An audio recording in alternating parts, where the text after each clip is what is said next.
எனக்கு அருமையானவர்களே, வாழ்கிற நாட்கள் மிகவும் கடைசி நாட்கள் என்பதை நாம் அறிந்திருக்கிறோம். கடைசி நாட்கள் என்று சொல்வதை விட ஊழியர்கள், தேவ மனிதர்கள் சொல்லுகிற காரியங்கள் நம்ம கடைசி மணித்துளிகளில் நம்ம வாழ்ந்து கொண்டு இருக்கிறோம். உலகத்தின் அழிவு அல்லது ஆண்டவராகிய இயேசு கிறிஸ்துவினுடைய வருகையின் மிக நெருக்கமான மணித்துளிகளில் நம்ம வாழ்ந்து கொண்டு இருக்கிறோம். யுத்தங்களாக இருக்கலாம் அல்லது ஆபத்துக்களாக இருக்கலாம். நம்ம சுற்றி நடக்கிற ஒவ்வொரு காரியங்களையும் நம்ம பார்க்கும்போது ஆண்டவராகிய இயேசு கிறிஸ்துவினுடைய வருகை எவ்வளவு சமீபம் என்பதை அது நமக்கு காண்பிக்கிறதா இருக்கிறது. ஆண்டவராகிய இயேசு கிறிஸ்துவினுடைய வருகையின் அடையாளங்களில் ஒன்று அக்கிரமத்தின் மிகுதி. அன்பு தணிந்து போகிறதுனால அக்கிரமம் மிகுதியாகும், அல்லது அக்கிரமம் மிகுதியாவதினால் அன்பு தணிந்து போகும். ஸோ அக்கிரமம் மிகுதியாக இருக்கும் அப்படின்னு ஆண்டவராகிய இயேசு கிறிஸ்து தம்முடைய சீஷர்களோடு கூட ஒலிவ மலையில் இருக்கும்போது அவர் சொன்னார், பாவம் பெருகி இருக்கும். இந்த நாட்கள் அப்படிப்பட்ட ஒரு நாட்களில் தான் நீங்களும் நானும் வாழ்ந்து கொண்டு இருக்கிறோம். எங்கு பார்த்தாலும் அசுத்தங்கள், எங்கு பார்த்தாலும் பாவத்தின் காரியங்கள் பெருகி போய் இருக்கிறது. சின்ன சின்ன உதாரணங்கள் எல்லாம் நான் சொல்லுவேன்னா அது சொல்கிறதுக்கே நமக்கு அருவருப்பாக இருக்கிறது. வாலிப தம்பிமார் என்னோடு கூட வந்து பகிர்ந்து கொள்ளுகிற காரியங்களை பார்க்கும்போது இந்த நாட்கள் எவ்வளவு கொடிதான நாட்களாய் மாறிவிட்டது என்பதை நமக்கு அது காண்பிக்கிறது. ஒரு தம்பி வட இந்தியாவில் போய் ஒரு லாட்ஜுக்கு போய் ரூமுக்கு போகும்போது அந்த லாட்ஜில் ரூம் தரமாட்டேன்ட்டாங்க. அவன் போய் தங்குறதுக்கு வேணும் அப்படின்னு கேட்கும்போது என்ன ரீசன்னா, நீ சிங்கிளாக வந்திருக்க, உனக்கு ரூம் கிடையாது அப்படின்ட்டாங்க. நீ தனி ஆளாக வந்திருக்கிற, அதனால் உனக்கு ரூம் கிடையாது அப்படின்ட்டு. அவங்களுடைய எதிர்பார்ப்புகள், அவங்களுடைய காரியங்களே வித்தியாசமாக இருக்குது. அதே போல் இன்னொரு தம்பியினுடைய சாட்சி, அவர் சொன்ன பகிர்ந்து கொண்ட காரியம், படிக்க போகிற இடங்களில் யார் கூடனாலும் இரவு வெளியே சென்று விடலாம். அதுக்கு பேர் ஒன்று வச்சுருக்குறாங்க, ஒன் நைட் ஸ்டாண்ட் அப்படின்னு. யார் கூடயும் வெளியே போய்க்கலாம், பாய்ஸ் கேர்ள்ஸ் அப்படி வச்சுட்டு காரியங்கள் நடக்கிறது. இன்னைக்குள்ள இளைய தலைமுறையினர் சந்திக்கிற மிக கேடான நாட்கள். ஸோ இது போக இன்னும் அநேக காரியங்களை நம்ம பார்க்க முடியும். திருமண வாழ்க்கையில் முறிவுகளை பார்க்குறோம். வெளி உலகத்தில் தானாலும் இன்றைக்கு ஆண்டவரை அறிந்த பிள்ளைகளினுடைய வாழ்க்கையில் அநேக விவாகரத்துகள் பெருகி வர்றதை பார்க்குறோம். ஒரு அட்வொகேட் என்னோடு கூட பேசும்போது சொன்ன காரியம், நான் என் வேலையே விட்டுடலான்னு பார்க்குறேன் அப்படின்னார். நல்ல ஒரு வக்கீல். ஏன் அப்படின்னா அவருக்கு வர்ற அநேக கேஸஸ் விவாகரத்து தான் வருது. அதுலேயும் அநேக யாருன்னா தேவனை அறியாதவங்கள கிறிஸ்தவ குடும்பங்கள் இன்றைக்கு விவாகரத்துக்கு அப்ளை பண்ண காரியங்கள் பெருகிருக்கு. அவர் சொன்ன ஒரு காரியம், வருஷத்துக்கு 365 நாள், அந்த நாட்களை விட விவாகரத்தின் எண்ணிக்கைகள் கூடிக்கொண்டே இருக்கிறது, அதை விட வேகமாக விவாகரத்துகள் ஓடிக்கொண்டு இருக்கிறதுன்னார். இப்படியே சொன்னார், வருஷத்தை விட, வருஷத்தின் நாட்களை விட இந்த விவாகரத்துக்கள் வேகமாக ட்ராவல் பண்ணுது அப்படிங்கிறார். இன்றைக்கி 5ஆம் தேதி அப்படின்னா 10 விவாகரத்து வந்திருக்கும் அப்படிங்கிறார். அதான் அதனுடைய அர்த்தம். இதெல்லாம் எதை நமக்கு காண்பிக்கிறது அப்படின்னா, அன்பு தணிந்து போய் பாவம் பெருகி இருக்கிறத நம்ம பார்க்குறோம். கொலை, எதற்கு கொலை என்றே தெரியாது. சாதாரண காரியங்களுக்கும் கொலை, கொள்ளை, சிறு பிள்ளைகளுக்கு பாதுகாப்பற்ற தன்மைகள். ஸோ இப்படிப்பட்ட ஒரு பொல்லாத நாட்களில் நம்ம வாழ்ந்து கொண்டு இருக்கிறோம். ஸோ இந்த பொல்லாத நாட்களில் நீங்களும் நானும் தேவனுக்காக பரிசுத்தமாய் வாழ வேண்டியது மிக மிக அவசியம். தேவனுக்காக பரிசுத்தமாய் வாழ வேண்டியது மிக மிக அவசியம். நம்முடைய வாலிபர்கள் இந்த நாட்களில் அந்த மாதிரி வாழ வேண்டியது மிக மிக அவசியம். இப்படிப்பட்ட அசுத்தமான சூழ்நிலைகள் நடுவில், இப்படிப்பட்ட கொடிதான நாட்களில் பரிசுத்தமாய் வாழ்வது சவாலான ஒன்றாக இருந்தாலும் அது சாத்தியம் அல்லாததல்ல, பரிசுத்தமாய் வாழ முடியும். ஹல்லேலூயா. நல்லா கரங்களை உயர்த்தி ஒரு அல்லேலூயா சொல்லுவீங்களாமே. பரிசுத்தமாய் நாம் வாழ முடியும்.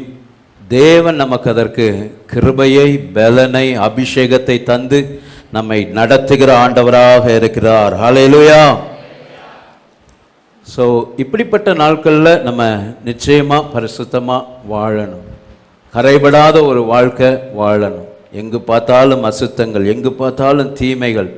இப்படிப்பட்ட இந்த கொடிதான நாட்களில் நீங்களும் நானும் சபையாய், குடும்பமாய் நம்ம பரிசுத்தமாய் வாழ வேண்டியது மிக மிக அவசியமாய் இருக்கிறது. ஸோ இப்படிப்பட்ட சூழ்நிலைகளின் நடுவே பரிசுத்தமாய் வாழ வேண்டுமே ஆனால் நாம் என்ன செய்ய வேண்டும்?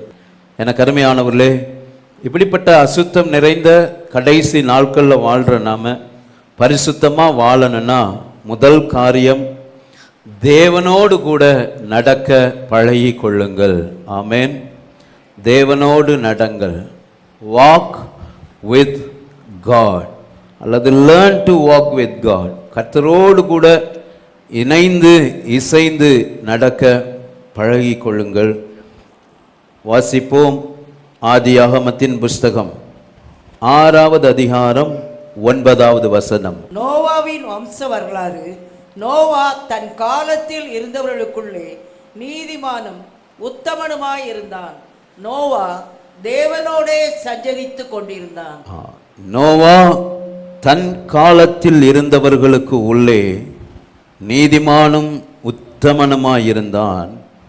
நோவா தேவனோடே சஞ்சரித்து கொண்டிருந்தான். நோவா தேவனோடே சஞ்சரித்து கொண்டிருந்தான். எனக்கு அருமையானவர்களே, நோவா அவன் ஒரு உத்தமன். அந்த மனிதன் நீதிமானாய் வாழ்ந்தார். ஸோ நோவாவினுடைய பரிசுத்த வாழ்க்கை, அவர் வாழ்ந்த கரைபடாத வாழ்க்கைக்கான ரகசியம் இந்த 6வது அதிகாரம் 9வது வசனம். நீதியுள்ள ஒரு உத்தம ஜீவியம் வாழ்ந்த அந்த மனிதனுடைய அந்த ஜீவியத்தினுடைய ரகசியம் என்னவென்றால், நோவா தேவனோடே சஞ்சரித்து கொண்டிருந்தார். ஆமேன். பரிசுத்த வாழ்க்கை. நோவாவினுடைய பரிசுத்த வாழ்க்கையின் ரகசியம் என்ன? நல்லா சத்தமாக சொல்லுங்கள். அழகாக சொல்கிறீங்க. இப்போ தான் கேள்வி கேட்கும்போது பதில் சொல்கிறீங்க. ரொம்ப சந்தோஷமாக இருக்குது. ரைட், சரி சொல்லுங்கள். நோவாவினுடைய பரிசுத்த வாழ்க்கையின் ரகசியம் என்ன? தேவனோடு கூட சஞ்சரித்து கொண்டிருந்தார். தேவனோடு கூட நடந்தார். He walked with God. தேவனோடு கூட நடந்தார். என கருமையானவர்களே, நாமும் இந்த கரைபடிந்த உலகத்தில் பரிசுத்தமாய் வாழணும்னா, உத்தமமான ஒரு ஜீவியம் தேவனுக்காக வாழணும்னா, இந்த நாட்களில் தேவனுக்காக நிற்கணும்னா, தேவனோடு கூட நடக்க பழகி கொள்ளுவோம். தேவனோடு கூட சஞ்சரிக்க பழகி கொள்வோம். நோவா எப்படிப்பட்டதான காலத்திலே அவர் தேவனோடு கூட சஞ்சரித்து கொண்டிருந்தார்? அவர் எப்படிப்பட்ட நாட்களிலே தேவனோடு கூட நடந்தார் என்றால் 11வது வசனம் 12வது வசனத்தை நாம் வாசிப்போம். பூமியானது தேவனுக்கு முன்பாக சீர்கெட்டதாய் இருந்தது. பூமி கொடுமையினால் நிறைந்திருந்தது. தேவன் பூமியை பார்த்தார். இதோ அது சீர்கெட்டதாய் இருந்தது. மாம்சமான யாவரும் பூமியின் மேல் தங்கள் வழியை கெடுத்து கொண்டிருந்தார்கள். எப்படிப்பட்டதான காலம் என்று இந்த வசனம் மிக அழகாக நோவாவின் நாட்களை சொல்லுகிறது. இதற்கு மேலும் நீங்கள் இந்த நாட்கள் எப்படிப்பட்டதாக இருந்தது என்றால், நீங்கள் இதே அதிகாரம் 1லிருந்து நீங்கள் 7 வரைக்கும் நீங்கள் அந்த வசனங்களை வாசித்து பார்த்தா அந்த நோவாவின் நாட்கள் எவ்வளவு பயங்கரமாக இருந்தது என்பதை நாம் அறிந்து கொள்ள முடியும். ஸோ இங்கு நம்ம வாசிக்கிறோம், தேவனுக்கு முன்பாக பூமி சீர்கெட்டதாக இருந்தது. பூமி கொடுமையினால் நிறைந்திருந்தது. மாம்சமான யாவரும் பூமியின் மேல் தங்கள் வழியை கெடுத்து கொண்டிருந்தார்கள். அப்போது எப்படிப்பட்ட நாட்களாக இருந்தது? சீர்கெட்டு போய் கொடுமையினால் நிறைந்து மாம்சமான யாவரும் தங்கள் வழியை கெடுத்து கொண்டிருந்த பொல்லாத நாட்களில் அப்படிப்பட்ட நாட்களில் தான் நோவா வாழ்ந்தார். இந்த வசனம் கொடுமையினால் நிறைந்திருந்தது அப்படின்னு நம்ம வாசிக்கிறோம். 11வது வசனம், பூமி கொடுமையினால் நிறைந்திருந்தது. அதுக்கு ஒரு ஆங்கில வேதாகமம் அழகாக அந்த காரியத்தை சொல்லியிருக்குது. எப்படிப்பட்ட காரியங்கள்லாம் பூமியில் இருந்தது அப்படின்னா, அவமதிப்பு இருந்தது, அத்துமீறல்கள் இருந்தது, அட்டூழியங்கள் இருந்தது, அதிகார மோகமும் ஒருவரை ஒருவர் தாக்கிக் கொள்ளும் காரியங்களும் பூமியிலே அதிகமாய் காணப்பட்டது. அவமதிப்பு, அத்துமீறல், அட்டூழியம், அதிகார மோகம். ஆங்கிலத்தில் டிசக்ரேஷன், அப்புறம் infringement, outrage, assault and lost for power. So இப்படிப்பட்ட காரியங்கள் நிறைந்த இந்த நாட்களில் தான் நோவா என்ன செய்தார்னா, தேவனோடு கூட சஞ்சரித்து கொண்டிருந்தார். தேவன் பூமியை பார்த்தபோது அவர் மனஸ்தாபப்படக்கூடிய அளவுக்கு பூமியானது காணப்பட்டது. ஸோ அப்படிப்பட்ட கொடுமையான ஒரு நாட்களின் நடுவே தான் இந்த மனிதன் தேவனோடு கூட நடக்கிற மனிதனாக இருந்தார், தேவனோடு சஞ்சரிக்கிற மனிதனாக இருந்தார். எனக்கு அருமையானவர்களே, ஸோ அப்படி வாழ்ந்ததுனால அவர் பரிசுத்தமாய் தேவனுக்கு முன்பாக நீதியுள்ள ஒரு வாழ்க்கை, உத்தமனாய் வாழ்ந்தார். காலை வேளையில் நான் உங்களுக்கு சொல்கிறேன், இப்படிப்பட்ட கொடிதான நாட்கள் தான் நம்ம வாழ்கிற இந்த நாட்களும். இந்த நாட்களில் நீங்களும் நானும் தேவனுக்காக நிற்கணும், தேவனுக்காக பரிசுத்தமாக வாழணும்னா தேவனோடு கூட நடக்க பழகி கொள்ளுவோம். ஆமென். தேவனோடு கூட சஞ்சரிக்க பழகி கொள்ளுவோம். இப்போ ஒரு கேள்வி, தேவனோடு கூட நடப்பது என்றால் என்ன? தேவனோடு கூட நடக்கிறதுனா என்னது? தேவனோடு கூட நடக்கிறதுனா என்னது? ஒவ்வொரு வாரமும் ஞாயிற்றுக்கிழமை சபைக்கு வர்றதா? அதுவே இன்றைக்கி நமக்கு நிறைய பேருக்கு கஷ்டமாக இருக்குது. வந்தாலும் அதுவும் வாலிபர்கள் பாருங்கள், வந்து பாட்டு தான் முடிஞ்சிருக்கு, அதுக்குள்ளே அப்படியே கண் அசந்து நம்ம தட்டி விட்டு எழுப்பக்கூடிய சூழ்நிலையாக இருக்குது. பெரியவங்க கூட இப்போ சத்தம் போட்டு முழிக்க ஆரம்பிச்சிட்டிங்க. ரைட். தேவனோடு கூட நடக்கிறதுனா என்னது? வாரம் சர்ச்சைக்கு வர்றதா? எல்லா கூட்டங்களையும் கலந்து கொள்கிறதா? தேவனோடு கூட நடக்கிறது, சஞ்சரிக்கிறதுனா என்ன அர்த்தம்னா, தேவனோடு கூட ஒரு நெருங்கிய ஐக்கியம் கொண்டு வாழ்வது.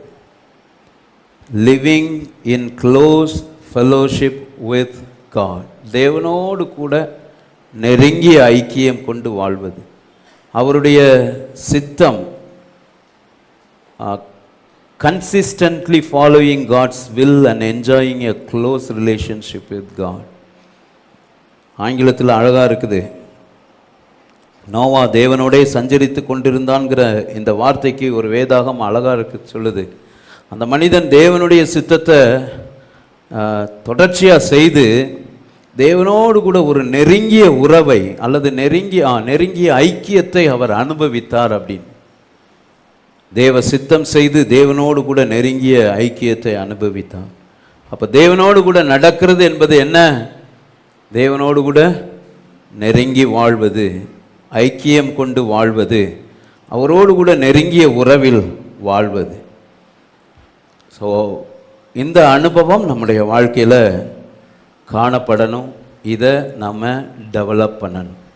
ஒவ்வொரு நாளும் ஆண்டவருடைய சமூகத்தில் எப்படி அவரோடு கூட ஐக்கியம் பண்ண முடியும், எப்படி அவரோடு கூட நெருங்கிய உறவில் இருக்க முடியும்னா ஜெபிக்கிறதின் மூலம்தான். ஸோ ஒவ்வொரு நாளும் அவருடைய முகத்தை தேடி, ஒவ்வொரு நாளும் அவருடைய சித்தத்தை செய்து அவரோடு கூட நெருங்கி நடக்கிற அனுபவத்தை நம்முடைய வாழ்க்கையில் என்ன செய்யணும்னா இன்னும் கூடுதலாக நம்ம இந்த நாட்களில் பெருக்கி கொள்ளணும். ஸோ இப்படி நம்ம தேவனோடு கூட சஞ்சரித்தால் மாத்திரம்தான் இந்த பூமியில் அசுத்தம் நிறைந்த இந்த வாழ்க்கையில் நம்ம என்ன செய்ய முடியும்னா ஒரு கரைபடாத ஒரு வாழ்க்கை வாழ முடியும். ஆமென். அதான் நம்ம நியூ இயரில் கேட்டோம்ல, அவர் திராட்சை செடியாக இருக்கிறார், நாம் அவரோடு இணைந்த கொடியாக இருக்கணும். அப்படி நம்ம அவரோடு கூட இணைந்த ஒரு கொடியாய், இயேசுவோடு கூட இணைந்த ஒரு கொடியாய் நம்ம இருப்போம்னா அவர் விரும்புகிற கனிகளை தந்து அவர் விரும்புகிற ஒரு வாழ்க்கை நாம் வாழ முடியும். அவராலே அல்லாமல் நம்மால் எதுவும் செய்ய முடியாது. ஸோ ஆண்டவரோடு கூட ஒரு நெருங்கிய ஐக்கியம், நெருங்கிய உறவை இந்த ஆண்டில் வளர்த்து கொள்ள பிரயாசப்படுங்கள். இதுவரை நடந்த காரியங்களை விட, இதுவரை நீங்கள் வந்த காரியங்களை விட இந்த ஆண்டு கூடுதலாய் தேவனோடு கூட நெருங்கி நடப்பதற்கும் அவரோடு கூட ஐக்கியம் கொள்வதற்கும் பிரயாசப்படுங்கள். ஜெபியுங்கள், ஆண்டவருடைய வார்த்தையை தியானியுங்கள். ஆண்டவர் உங்களோடு கூட பேசுகிற சத்தத்தை கேட்க பழகி கொள்ளுங்கள். சொல்லாதீங்க, இவ்வளோ நாள் வந்துட்டு சொல்லாதீங்க எனக்கு அப்படிலாம் முடியலை அப்படின்னு சொல்லாதீங்க. சின்ன பிள்ளை மாதிரி இந்த பைபிளை நீங்கள் அப்ரோச் பண்ணிங்கன்னா, பெரிய படித்த ஞானி மாதிரிலாம் வேண்டாம், பாலகரை போல் இந்த பைபிளை நீங்கள் எடுத்து வாசித்தீங்கன்னா உங்களுக்கு தம்மை வெளிப்படுத்துவதற்கு நம்முடைய பிதாவாகிய தேவன் உண்மையுள்ளவராக இருக்கிறார். ஹல்லேலூயா. தம்மை தேடுகிறவர்களை அவர் கைவிட மாட்டார். வாஞ்சையுள்ள ஆத்துமாவை அவர் திருப்தியாக்குகிறவராக இருக்கிறார். அப்படி சிறு பிள்ளையை போல் இந்த வேதத்தை நீங்கள் எடுத்து எனக்கு ஒன்றும் தெரியல ஆண்டவரேன்னு சொல்லி இதை வாசித்து பார்த்தீங்கன்னா உங்களோடு கூட பேசுகிற நல்ல ஆண்டவராக இருக்கிறார், வழி நடத்துகிற நல்ல ஆண்டவராக இருக்கிறார். ஸோ அப்படிப்பட்ட ஒரு நெருங்கிய ஐக்கியத்தை வளர்த்து கொள்ளுங்கள், வாழ பழகுங்கள். இங்கே இருக்கிற அநேகருடைய ஆவிக்குரிய நிலைமை என்ன அப்படின்னா, நல்லா கவனிங்க, உங்களை தான் சொல்கிறேன். இங்கே இருக்கிற அநேகருடைய ஆவிக்குரிய நிலைமை என்னன்னா, ஆவிக்குரிய காரியம் அப்படின்னு சொல்லிட்டா அவங்களுக்கு ஒன்று தான், அது ஞாயிறு ஆராதனை தான். நான் சொல்கிறது உண்மையா பொய்யா? சிரிக்கிறீங்க, நிறைய பேருக்கு தெரியும். உங்கள் வாழ்க்கையில் ஆவிக்குரிய காரியம்னு நீங்கள் செய்கிற ஒரு காரியம் உண்டுன்னா அது இந்த ஞாயிறு ஆராதனை மாத்திரம்தான்.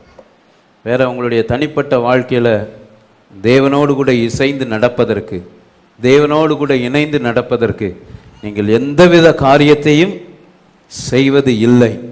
அப்படித்தான் நிறைய பேர் இங்கே என்ன செய்கிறீங்க, அமர்ந்திருக்கிறீங்க.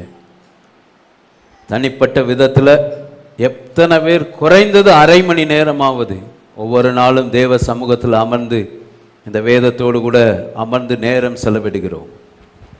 அதைத்தான் நான் சொல்கிறேன், தேவனோடு கூட நடக்கிற காரியத்தை இந்த ஆண்டு வளர்த்து கொள்ளுங்கள், கற்றுக்கொள்ளுங்கள். நிறைய பேருக்கு ஆவிக்குரிய காரியம்னாலே ஞாயிற்றுக்கிழமை ஆராதனை ஒன்று தான், வேற எதுவும் அதை விட்டால் கிடையாது. அதுவும் ஆன் டைம்லாம் கிடையாது. எப்போமாவது வர்றது, செய்தியை கேட்குறது, என்ன செய்தின்னு முடிஞ்சு கேட்டால் என்ன சொல்கிறது, நோவாவை பற்றி சொன்னோமா அப்படின்னு கேட்டால் யோனாவை பற்றி சொன்னீங்கம்பாங்க. அப்படி தான் இருக்குது நிறைய பேருடைய அனுபவம். இதெல்லாம் எதை காமிக்குதுன்னா, உங்களுடைய ஆவிக்குரிய வாழ்க்கையில் ஆர்வமற்ற தன்மையை காண்பிக்குது, உங்களுடைய ஆவிக்குரிய நிலைமையின் வறட்சியை காமிக்குது. ஸோ தேவனோடு கூட நடப்பதற்குண்டான காரியங்கள், அவரோடு நெருங்கி ஜீவிப்பதற்குண்டான காரியங்களை இந்த ஆண்டில் செய்வதற்கு பிரயாசப்படுங்கள். தேவனோடு கூட நடக்கிற அனுபவம் உங்களுடைய வாழ்க்கையிலே பெருகட்டும். அப்படி நீங்கள் நெருங்கி நடந்தீங்கன்னா நிச்சயமாக இப்படிப்பட்ட கரைபடிந்த உலகத்தில், பாவம் நிறைந்த உலகத்தில் பரிசுத்தமாய் வாழ முடியும். ஆமென். ஸோ நம்ம எல்லாரும் சொல்லுவோம், அது ஈஸி கிடையாது, இந்த பாவம் நிறைஞ்ச இந்த உலகத்தில் பரிசுத்தமாக வாழ்கிறதுங்கிறது ஈஸி கிடையாது ஆண்டன். அண்ணே முடியலண்ணே, கரைபடிஞ்ச உலகம் அப்படி இருக்குது இப்படி இருக்குது அப்படின்னு கொஞ்சம் கற்பனை பண்ணி பாருங்கள். நோவாவினுடைய வாழ்க்கையை. இந்த முழு உலகத்திலையும் 8 பேரை தவிர ஒருத்தன் கூட பரிசுத்தமாக கிடையாது. ஒருத்தர் கூட பரிசுத்தமாக வாழ. நோவாவுக்கு வாழ்கிறது ஈஸியாக இருந்திருக்குமா, கஷ்டமாக இருந்திருக்குமா? ஆனால் நம்ம என்ன நினைக்கிறோம், நோவா ஜாலியாக பேழையை கட்டியிருப்பாருன்னு நினைக்கிறோம். இருக்கிறதுலேயே இந்த உலகத்திலேயே அதிகமாக அந்த நாட்களில் கஷ்டப்பட்ட ஒரு மனுஷன் இருந்திருப்பாருன்னா யாராக தான் இருந்திருப்பாங்க. ஏன்னா பக்கத்தில் பொய் சொல்கிறவன் இருந்திருப்பான், பக்கத்தில் ஏமாத்துறவன் இருந்திருப்பான், பக்கத்தில் கேலி செய்கிறவன் இருந்திருப்பான். இவருடைய ஒப்பு கொடுத்தல், இவருடைய அர்ப்பணிப்பு, இதெல்லாம் பார்த்து எள்ளி நகையாடுறவங்க இருந்திருப்பாங்க. முழு உலகத்திலையும் நோவாவை போல யாருமே கிடையாது. அப்படிப்பட்ட இடத்துல பரிசுத்தமாக வாழ்றது ஈஸியா கஷ்டமா? அப்போ நோவா தான் அந்த உலகத்திலேயே அந்த நாட்களில் என்ன செஞ்சிருப்பாரு? ரொம்ப கஷ்டப்பட்டிருப்பார், ரொம்ப கஷ்டப்பட்டிருப்பார். தேவனோடு நடக்க இந்த காலை வேளையில் தீர்மானிச்சிங்கன்னா உங்களுக்கு 2025ஆம் ஆண்டின் தீர்க்க தரிசன வார்த்தையை சொல்கிறேன், உங்கள் குடும்பம் உங்களை பகைக்கும். ஆமாம், உங்களை எல்லாரும் எள்ளி நகையாடுவார்கள், உங்களை கேலி செய்வார்கள், நீங்கள் தவறாய் புரிந்து கொள்ளப்படுவீர்கள். You will be misunderstood greatly. மிக பெரிய அளவில் தவறாக புரிந்து கொள்ளப்படுவீங்க. எப்போ உண்மையா தேவனோடு நடந்தீங்கன்னா, காம்ப்ரமைஸ் பண்ணி வாழ்ந்தீங்கன்னா இந்த காரியம் எதுவுமே கிடையாது. சமரசம் பண்ணி உலகத்தோட ஒத்த ஒரு வாழ்க்கை இருந்ததுன்னா உங்களுக்கு கஷ்டமே இருக்காது. ஆனால் ஆண்டவருக்காக நிற்கணும், ஆண்டவருக்காக வாழணும், ஆண்டவரோடு நெருங்கி ஜீவிக்கிறது உங்களுடைய வாஞ்சையா இருக்கும்னா இந்த உலகத்தின் எல்லா எதிர்ப்பான காரியங்களையும் எதிர்மறையான காரியங்களையும் இந்த ஆண்டு சந்திக்க நேரிடும்.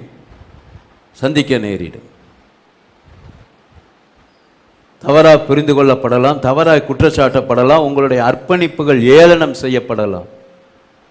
அவனை சொல்றேன், பகை, அர்ப்பணிப்பு, தவறாய் புரிந்து கொள்ளப்படுதல், இது எதுவும் தேவனோடு நடக்கிற அந்த உன்னத அனுபவத்திற்கு ஒன்றும் ஈடாகாது. ஹல்லேலூயா, ஆமென். தேவனோடு நடந்து பாருங்கள், இந்த காரியங்களை எல்லாம் எளிதாக மேற்கொள்ள தேவன் பலன் தருவதை உங்களுடைய வாழ்க்கையில நீங்கள் அனுபவிக்க முடியும். ஆண்டவர் உங்களோடு கூட இடைப்பட்டு உங்களை தேற்றுவதை உங்களுடைய வாழ்க்கையில அனுபவிக்க முடியும். அதனால இந்த உலகத்தில் வாழ்றது ரொம்ப கஷ்டமா இருக்கு, ரொம்ப இதா இருக்குதுன்னா சொல்லாதீங்க. நோவா வாழ்ந்த காலத்தில் ஒரு மனுஷன் மாத்திருந்தான். He was the only one man to walk with God in his generation. அவனுடைய சந்ததியில் அவன் ஒருத்த மாத்திரம்தான் தேவனோடு கூட நடக்கிற மனிதனாக இருந்தான். அது எளிதாக இருக்குன்னு நினைக்கிறீங்களா? இல்லை. ஆனால் நடந்தார், தேவனோடு நடந்தார். இந்த காலை வேளையில் உங்களை உற்சாகப்படுத்துகிறேன், பெரியவங்களை உற்சாகப்படுத்துகிறேன். நோவா வாழ்ந்த காலத்திலே அப்படி நடந்தார்னா, வாலிப தம்பிமார், வாலிப தங்கச்சிமார், நீங்களும் தேவனோடு கூட நடக்க முடியும். ஆமென். தேவனோடு கூட ஐக்கியம் கொண்டு வாழ முடியும். தேவனோடு கூட ஒரு நெருங்கிய உறவில் வாழ்ந்து இந்த உலகத்தில் கரைபடாத ஒரு பரிசுத்த வாழ்வு வாழ முடியும். நமக்கு ஆண்டவர் ஆவியானவரை தந்திருக்கிறார், வேத வார்த்தைகளை தந்திருக்கிறார், நல்ல ஐக்கியங்களை தந்திருக்கிறார். ஸோ பயன்படுத்தி தேவனோடு கூட அந்த நடக்கிற அனுபவத்தை பெருக்கிக் கொள்ளுங்கள். கர்த்தர் நம்மை ஆசீர்வதிப்பார். ஹல்லேலூயா. ஸோ தேவனோடு கூட நடக்கிற அனுபவம் நம்முடைய வாழ்க்கையில் பெருக பெருக நாம் இப்படிப்பட்ட அசுத்தங்களுக்கு விலக்கி நம்மை காத்துக்கொள்ள முடியும். ஸோ இந்த நாளில் அப்படி தேவனோடு கூட நடக்கிற மனிதர்களுடைய அடையாளங்கள் ஒரு 2 காரியத்தை நான் சொல்ல வாஞ்சிக்கிறேன். நாங்கள்லாம் அண்டன் ஏற்கனவே தேவனோடு கூட நடக்கிறவங்கள தான் இருக்கோம் அப்படின்னு பார்த்தீங்கன்னா, இந்த அடையாளங்கள்லாம் நம்முடைய வாழ்க்கையில் இருக்காங்கிறத கொஞ்சம் பார்த்துக்கொள்வோம். சரியா? தேவனோடு நடக்கிற மனிதர்களுடைய அடையாளங்கள். தேவனோடு கூட நம்ம நெருங்கி நடந்தோம்னா நம்முடைய ஜீவியம் எப்படியாய் காணப்படும், அதற்கு ஒரு 2 காரியத்தை நான் உங்களோடு கூட சொல்ல வாஞ்சிக்கிறேன். முதலாவது, வேதத்தில் தேவனோடு நடந்தான், சஞ்சரித்தான் சொல்லி முதல் மனிதன் யாரை குறித்து சொல்லப்பட்டிருக்குதுன்னா, ஏனோக்கை குறித்து சொல்லப்பட்டிருக்கிறது. 5வது அதிகாரம், ஆதியாகமம் 5:22 வசனத்தை பாருங்க. ஏனோக்கு மெத்துசாலாவை பெற்றபின் 300 வருஷம் தேவனோடு சஞ்சரித்து கொண்டிருந்து குமாரரையும் குமாரத்திகளையும் பெற்றார். அப்ப தேவனோடு சஞ்சரிக்கிற மனிதனுடைய அடையாளம் என்ன? என்ன அமைதியா இருக்கீங்க, சொல்லுங்க. குமாரனையும், ஆமாம் நீங்கள் சொல்லுவீங்கன்னு தெரியும், அதுக்கு தான் கேட்டேன். ஆமாம், குமாரரையும் குமாரத்திகளையும் பெறுறதில்லை. காலையில் அப்படித்தான் கேட்டேன் ஒரு ஆள்கிட்ட, தேவனோடு சஞ்சரிக்கிறதுனுடைய அடையாளம் என்ன? ஏனோக்கு தேவனோடே சஞ்சரித்து குமாரரையும் குமாரத்திகளையும், அது கிடையாது சார். ஸோ அப்போ ஏனோக்கு தான் முதல் மனிதன், தேவனோடு சஞ்சரிக்கிற மனிதன். அடுத்து 24வது வசனத்திலையும் பாருங்க, ஏனோக்கு தேவனோடே சஞ்சரித்து கொண்டிருக்கையில் காணப்படாமல் போனான், தேவன் அவனை எடுத்துக்கொண்டார். ஸோ தேவனோடு கூட இந்த மனிதன் நடந்தார் அப்படின்னு சொல்லப்பட்டிருக்குது. அப்போ தேவனோடு கூட இந்த நடந்த மனிதனுடைய நல்ல ஒரு அடையாளம் என்ன அப்படின்னு பார்த்தீங்கன்னா, ஆதியாகமத்தில் சொல்லாத ஒரு காரியம் புதிய ஏற்பாட்டில் ஏனோக்கை குறித்து சொல்லப்பட்டிருக்கிறது. எபிரேயர் 11வது அதிகாரம், எபிரேயர் 11வது அதிகாரம் 5வது வசனம். விசுவாசத்தினாலே ஏனோக்கு மரணத்தை காணாதபடிக்கு எடுத்துக்கொள்ளப்பட்டான். தேவன் அவனை எடுத்துக்கொண்டபடியினாலே அவன் காணப்படாமற் போனான். அவன் தேவனுக்கு பிரியமானவன் என்று அவன் எடுத்துக்கொள்ளப்படுவதற்கு முன்னமே சாட்சி பெற்றான். தேவனுக்கு பிரியமானவன் என்று அவன் எடுத்துக்கொள்ளப்படுவதற்கு முன்னமே சாட்சி பெற்றான். அப்போ தேவனோடு கூட இங்கே சஞ்சரித்து கொண்டிருந்தான் வாசிக்கிறோம். புதிய ஏற்பாட்டில் அந்த மனிதனுடைய ஜீவியத்தை குறித்து ஆவியானவர் எழுதி வைத்திருக்கிறார். அவன் நடந்தான், எடுத்துக்கொள்ளப்பட்டான். ஆனால் அப்படி எடுத்துக்கொள்ளப்படுவதற்கு முன்பு அவன் தேவனுக்கு பிரியமானவன் என்று சாட்சி பெற்றான். அப்போ தேவனோடு கூட நடக்கிற ஒரு மனிதனுடைய நல்ல அடையாளம், நல்லா கவனிங்க, தேவனோடு கூட சஞ்சரிக்கிற மனிதனுடைய ஒரு நல்ல முதல் அடையாளம் என்ன? நல்லா சொல்லுங்க சத்தமா. தேவனுக்கு பிரியமான ஒரு வாழ்க்கை வாழ்வான். ஹல்லேலூயா. ஸோ தேவனுக்கு பிரியமான ஒரு வாழ்க்கை வாழ்கிறவன் தான் தேவனோடு கூட சஞ்சரிக்கிறவன். உண்மையாக நான் தேவனோடு கூட நடக்கிறேன்னு சொல்லிட்டு இப்படிப்பட்ட ஜீவியம் இல்லைன்னா அது நம்ம ஏமாற்றி கொள்ளுகிற ஒரு காரியம். இங்கே ஏனோக்கை குறித்து அழகாக சொல்லப்பட்டிருக்கிறது. அவன் தேவனுக்கு பிரியமானவன் என்று எடுத்துக்கொள்ளப்படுவதற்கு முன்னமே சாட்சி பெற்றான். எனக்கு அருமையானவர்களே, தேவனோடு கூட நடக்கிற மனிதனுடைய ஒரு நல்ல குணாதிசயம், அவன் தேவனுக்கு பிரியமானவைகளையே செய்கிறவனாய் இருப்பான். தேவனுக்கு பிரியமில்லாதவைகளை அவன் செய்ய மாட்டான். ஆங்கிலத்தில் இது ரொம்ப அழகான வார்த்தை, he pleased God. அவன் தேவனை பிரியப்படுத்தினான். ஆங்கிலத்தில் அப்படி தான் இருக்குது. இதில் பிரியமானவன் என்று அப்படின்னு இருக்குது. ஆங்கிலத்தில் அவன் தேவனை பிரியப்படுத்தி வாழ்ந்தான். ஸோ அப்போது தேவனோடு நடக்கிற மனிதனுடைய ஒரு நல்ல அடையாளம், அவன் தேவனுக்கு பிரியமானவைகளை செய்கிறவனாயிருப்பான்.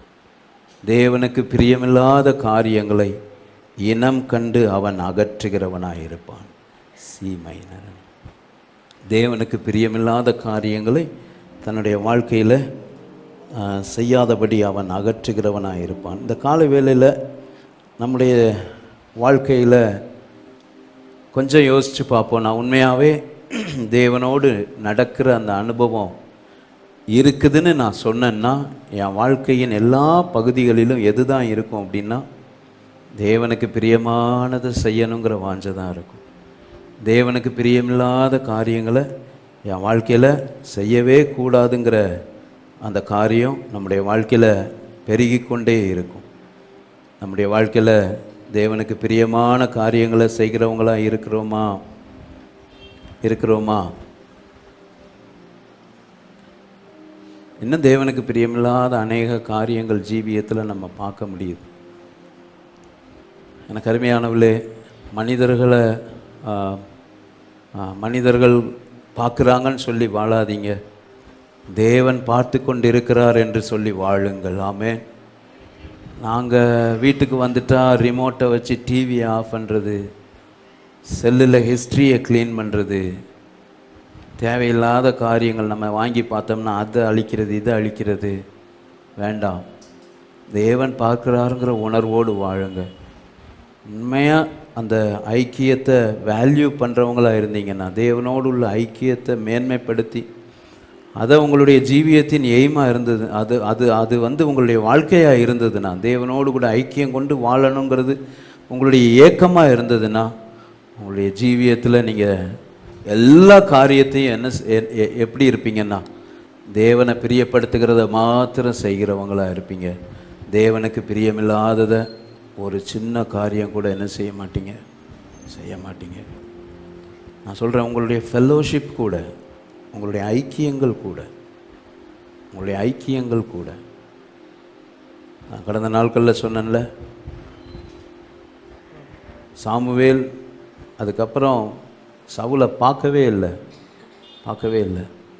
தேவனுடைய வார்த்தையை புறக்கணித்து தள்ளிவிட்டு தேவனுக்காகன்னு துணிகரமாக சொல்லி கொண்டிருந்த சவுலோடு கூட சாமுவேல் போன்ற ஊழியர்கள் ஐக்கியம் கொள்ள முடியாது. தேவனுடைய வார்த்தைக்கு புறம்பாக நடந்து தேவனுக்காகன்னு சொல்லி அநேக அருவருப்பான காரியங்கள் நடக்குது. சவுலை போன்ற காரியங்கள் இன்னைக்கு பெருகி இருக்கு. சவுலை போன்ற ஊழியங்கள், அப்படிப்பட்ட காரியங்களில் உண்மையாக தேவனோடு கூட நடக்கிற மனிதன் அவனால் ஐக்கியம் கொள்ள முடியாது. அவனுடைய வாஞ்செல்லாம் அவன் ஆண்டவருக்கு பிரியமானதை செய்கிறவனாகவே இருப்பான். டி மைனர், அவன் ஆண்டவருக்கு பிரியமானதை செய்கிறதை வாஞ்சிக்கிறவனாக இருப்பான். இன்னைக்கு தீர்மானிப்போம், ஆண்டவரே என் வாழ்க்கையில் உம்மோடு கூட நடக்கணும், அதை என் வாழ்க்கையில் பிரதிபலிக்கணும். அவரோடு கூட நடக்கிற மனிதர்கள் ஆண்டவருக்கு பிரியமானதையே செய்வாங்க.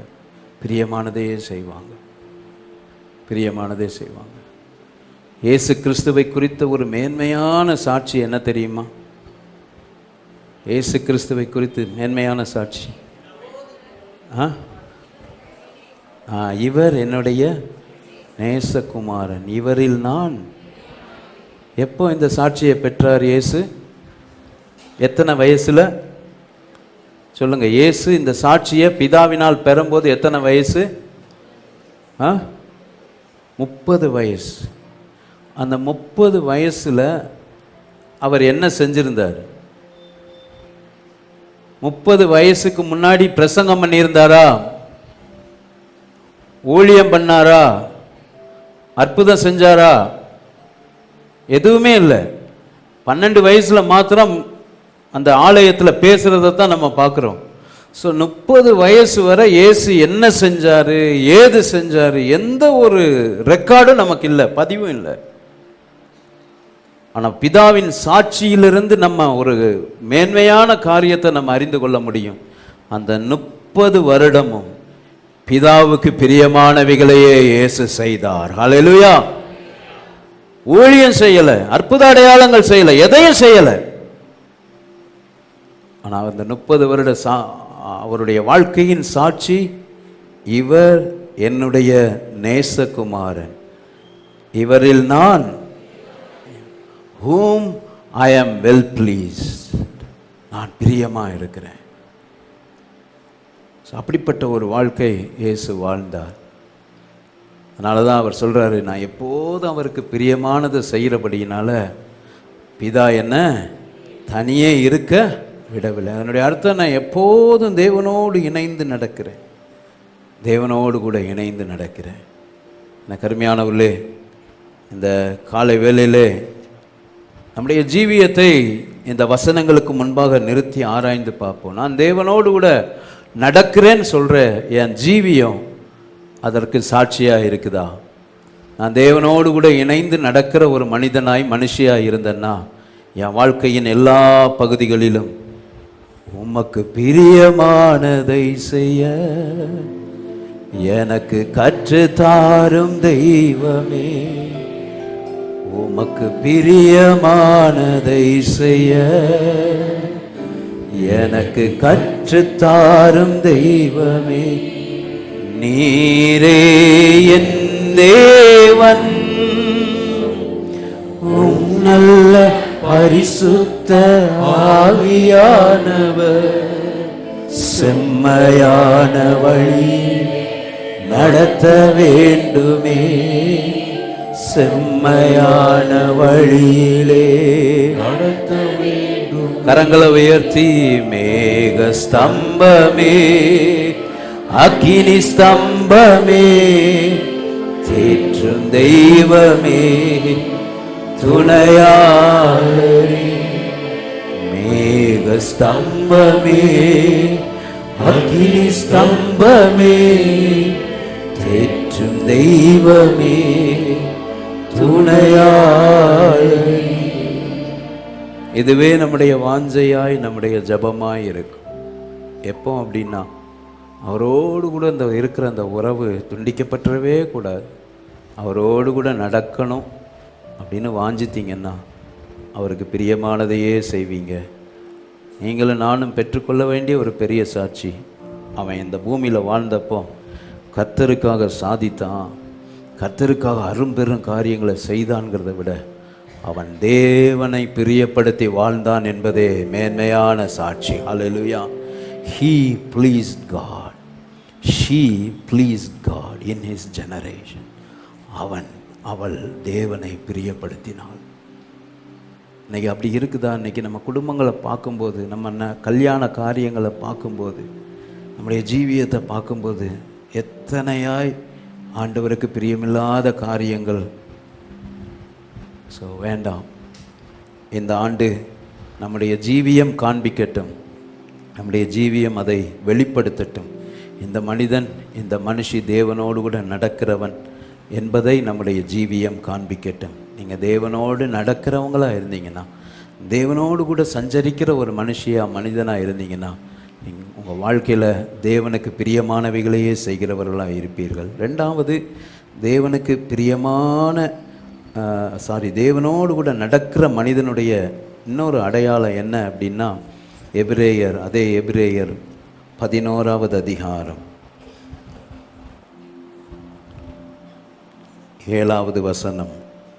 விசுவாசத்தினாலே நோவா தற்காலத்திலே காணாதவைகளை குறித்து தேவ எச்சரிப்பு பெற்று பயபக்தி உள்ளவனாகி தன் குடும்பத்தை ரட்சிப்பதற்கு பேழையை உண்டு பண்ணினான்.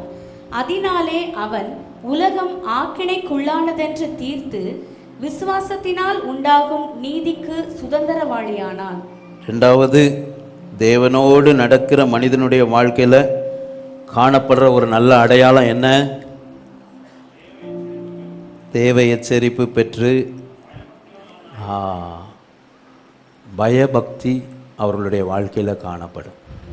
எல்லாரும் சொல்லுங்க, என்ன காணப்படும்? நல்ல சத்தமாக சொல்லுங்க.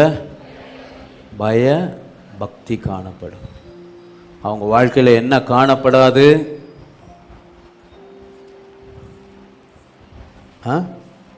2 பேதுரு 2வது அதிகாரம் 5வது வசனம். பூர்வ உலகத்தையும் தப்ப விடாமல் நீதியை பிரசங்கித்தவனாகிய நோவா முதலான 8 பேரை காப்பாற்றி அவபக்தியுள்ளவர்கள் நிறைந்த உலகத்தின் மேல் ஜலப்பிரளயத்தை வரப்பண்ணி. எது காணப்படாது? ஜலப்பிரளயமா? எது காணப்படாது? பயபக்தி இருக்கும். எது காணப்படாது? அவபக்தி காணப்படாது. தேவனோடு கூட நடக்கிற மனிதனுடைய வாழ்க்கையில் அவன் தேவன் பேசுகிறத கேட்டு கேட்டு அவனுடைய வாழ்க்கையில் பயபக்தி உள்ளவனாய் மாறிக்கொண்டே இருப்பான். தேவனுக்கு கீழ்ப்படுகிற மனிதனாய் மாறிக்கொண்டே இருப்பான். ரெவரன்ஸ், ஆண்டவருக்கு பயப்படுகிற பயம் அவனுடைய ஜீவியத்தில் காணப்படும். இன்னைக்கு அந்த பயமும் பக்தியும் நம்முடைய வாழ்க்கையில் இருக்குதா? கடைசி இயேசு கிறிஸ்துவின் வருகைக்கு அடையாளம் பஞ்சம், பூகம்பம், நிலநடுக்கம் இதெல்லாம் ஒரு பக்கம் இருந்தாலும் இன்னொரு காரியம், ஜனங்கள் அவபக்தி உள்ளவர்களாய் மாறுவார்கள். சுவாபத்தில் மாற்றம் இருக்காது. அதைத்தான் இயேசு அங்கே சொல்கிறாரு. வாசிங்க 24வது அதிகாரம். 24வது அதிகாரத்தில் மத்தேயு 24 37, 38, 39 வசனங்களை பாருங்கள். நோவாவின் காலத்தில் எப்படி நடந்ததோ அப்படியே மனுஷகுமாரன் வரும் காலத்திலும் நடக்கும். என்ன நடக்கும் அப்படின்னு ஆண்டவர் சொல்றாருங்கிறத நல்லா பாருங்க. அழிவு வரும்னு சொல்றாரா, ஜனங்களை குறித்து சொல்றாரான்னுங்கிறத நீங்க பாருங்க. எப்படி எனில், ஜல பிரளயத்துக்கு முன்னான காலத்திலே நோவா பேழைக்குள் பிரவேசிக்கும் நாள் வரைக்கும் ஜனங்கள் புசித்தும் குடித்தும் பெண் கொண்டும் பெண் கொடுத்தும் ஜலப்பிரளயம் வந்து அனைவரையும் வாரிக்கொண்டு போக மட்டும் உணராதிருந்தார்கள். அப்படியே மனுஷகுமாரன் வருங்காலத்திலும் நடக்கும். நோவாவின் காலத்திலே எப்படி நடந்ததோ அப்படியே மனுஷகுமாரன் இயேசு வரும்போதும் நடக்கும்னு சொல்லிட்டு, இயேசு அழிவை குறித்து சொல்றாரா, ஜனங்களினுடைய கண்டிஷனை குறித்து சொல்றாரா? ஜனங்களினுடைய நிலைமையை குறித்து சொல்றார். எப்படி இருப்பாங்களா? அவங்க உணர்வற்றவர்களாக இருப்பாங்க. பெண் கொடுத்து பெண் கொண்டு புசித்து குடித்து உணர்வற்ற நிலைமையில் காணப்படுவார்கள். ஸோ அப்போ எவ்வளவுதான் அவங்க கேட்டாலும், எவ்வளவுதான் அவங்க நோவாவினுடைய காரியங்களை கேட்ட போதும் அவங்களுடைய வாழ்க்கையில் உணர்வில்லாத ஒரு நிலைமை. நோவாவின் பிரசங்கத்தை கேட்க கேட்க கேட்க அவங்களுக்கு என்னதான் வந்திருக்கும்? தூக்கம்தான் வந்திருக்கும். என்ன தாத்தா இதையே பேசிக்கிட்டு இருக்கிறாரு அப்படின்ட்டு. தாத்தா வெள்ளம் வருங்கிறாரு, நியாய தீர்ப்புங்கிறாரு, இதைத்தான் உணர்வே இல்லை. நம்ம எப்படி இருக்கிறோம்? ஒரே ஒரு சத்தம் கேட்டான். அந்த எச்சரிப்பின் சத்தத்தை கேட்டதும் அவன் வாழ்க்கையை பயபக்தி உள்ளவனாய் மாறி அவன் தேவ சத்தத்தின்படி நடந்து அவன் தன்னுடைய காரியங்களை செய்கிறத பார்க்குறோம். இன்னைக்கு சத்தியத்தை கேட்டாலும், எத்தனையோ காரியங்களை கேட்டாலும், கொஞ்சம் உள்ளே போய் பார்க்கும்போது உள்ள பயபக்தி இல்லை, அவபக்திக்கும் கேடான காரியங்கள் நம்முடைய குடும்பங்களில் இருக்கிறத பார்க்க முடியுது. நமக்குள்ள வாசம் பண்ணுறதை பார்க்க முடியுது. அவபக்தியை விட மோசமான காரியங்கள் எப்படி அண்டன் சொல்கிறீங்க? வசனத்தில் இருக்குது. தாய் தகப்பன்மாருக்கு இணங்காத நிலைமை, நன்றி எறியாதவர்கள், சுவாப அன்பில்லாதவர்கள், தற்பிரியர், அடங்காதவர்கள், அவபக்தியின் அவலட்சணமான காரியங்கள் நமக்குள்ள இன்னைக்கு காண. ஆனால் நம்ம என்ன சொல்கிறோம்? நான் தேவனுக்குள்ளே நடக்கிறேன்.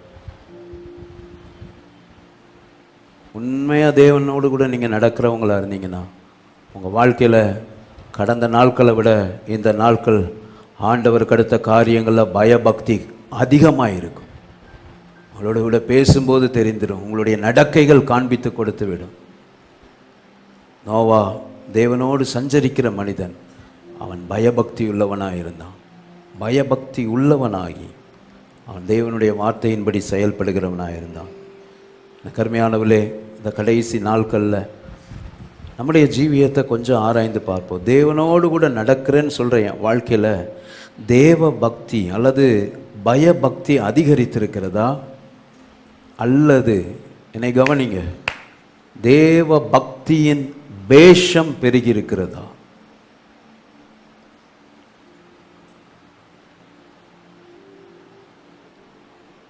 இன்னைக்கு பார்க்கும்போது எல்லாம் நல்லா இருக்குது.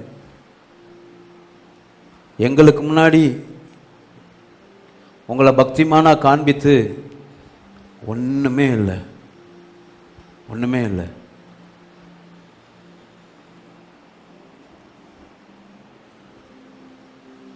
தேவனோடு நடக்கிற மனிதனுடைய ஒரு நல்ல அடையாளம், அவன் பயபக்தி உள்ளவனாக இருப்பான். அவனுடைய ஜீவியம் அவபக்தி நிறைந்தவர்கள் நடுவே தேவ சத்தம் கேட்டு அவன் கீழ்ப்படுகிற மனிதனாக இருப்பான். இன்றைக்கி நம்முடைய வாழ்க்கையில் இப்படிப்பட்ட காரியங்கள் இருக்குதா? எனக்கு அருமையானவர்களே, தேவனை பிரியப்படுத்தி வாழ்கிற ஒரு வாழ்க்கை, பயபக்தி உள்ள ஒரு வாழ்க்கை நம்மிடத்தில் காணப்படட்டும். அது நமக்கு சாட்சியாக இருக்கட்டும். இந்த மனிதன், இந்த மனுஷி தேவனோடு கூட நடக்கிறாள் என்பதற்கு நம்முடைய ஜீவியம் சாட்சியாக இருக்கட்டும். ஸோ அசுத்தம் நிறைந்த இந்த உலகத்தில், இந்த காலகட்டத்தில் எனக்கு அருமையானவர்களே, தேவனோடு கூட சஞ்சரிக்க பழகுங்கள், தேவனோடு கூட நடக்க பழகுங்கள். நீங்கள் தேவனோடு கூட நடக்கிறவர்களாக இருந்தால் தேவனுக்கு பிரியமானவைகளையே செய்கிறவர்களாக இருப்பீர்கள். தேவ சத்தம் கேட்டு தேவ சித்தம் செய்கிறவர்களாய் அல்லது பயபக்தி உள்ளவர்களாய் உங்களுடைய ஜீவியம் மறுரூபம் ஆகிக்கொண்டே இருக்கும்.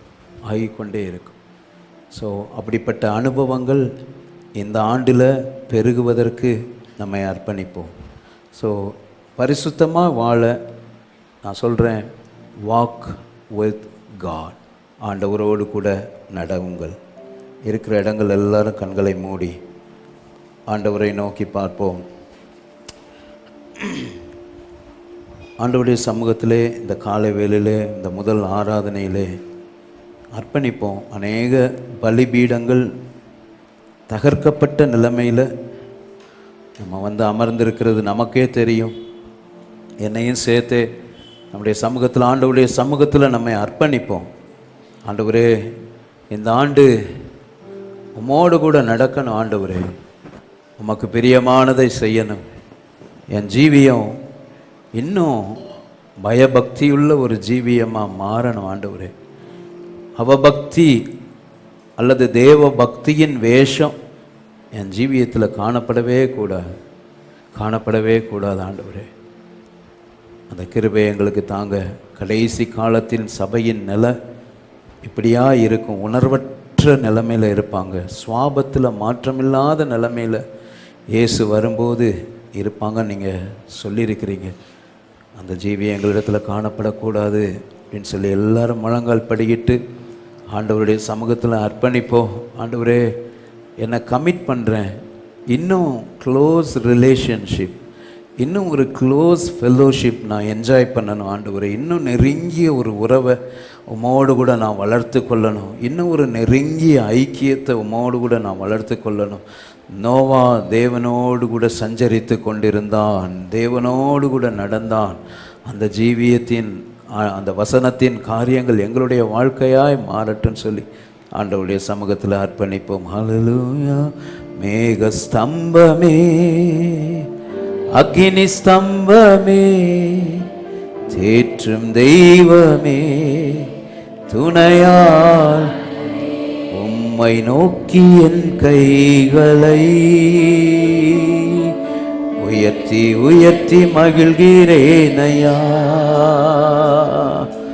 உம்மை நோக்கி என் கைகளை உயர்த்தி உயர்த்தி மகிழ்கிறேனையா. வறண்ட நிலம் என் ஆத்மா உமக்காக ஒவ்வொரு நாளும் ஏங்கி ஏங்கி தவிக்கின்றதையா. ஏங்கி ஏங்கி தவிக்கின்றது. கரங்களை உயர்த்தி சொல்லுவோம். எனது ஏக்கமே, எனது பிரியமே, எனது பாசமே, எனது ஆசையே, எனது ஏக்கமே, எனது பிரியமே, எனது பாசமே, எனது ஆசையே, உமக்கு பிரியமானதை செய்ய எனக்கு கற்றுத்தாரும் தெய்வமே. உமக்கு பிரியமானதை செய்ய எனக்கு கற்றுத்தாரும் தெய்வமே.